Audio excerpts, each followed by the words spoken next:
ନେତାଜୀ ସୁଭାଷ ଚନ୍ଦ୍ର ବୋଷ ଓ ବୀର ସୁରେନ୍ଦ୍ର ସାଏଙ୍କ ଜୟନ୍ତୀ ଅବସରରେ ସୂର୍ଯ୍ୟୋଦୟ ସେବାଶ୍ରମ ତରଫରୁ ବସ୍ତ୍ର ବଣ୍ଟନ କାର୍ଯ୍ୟକ୍ରମ।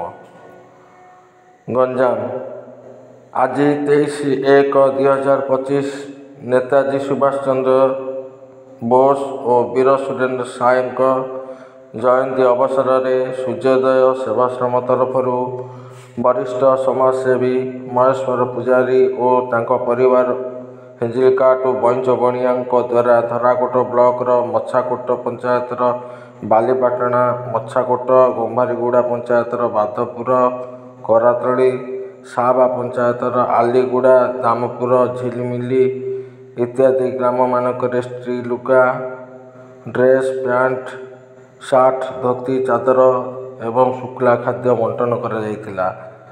ଏହିସବୁ ଆଦିବାସୀ ଗ୍ରାମମାନଙ୍କରେ ବଣ୍ଟନ କରାଯାଇଥିଲା। ବ୍ୟୁରୋ ରିପୋର୍ଟ, ସ୍ୱତନ୍ତ୍ର ଟିଭି।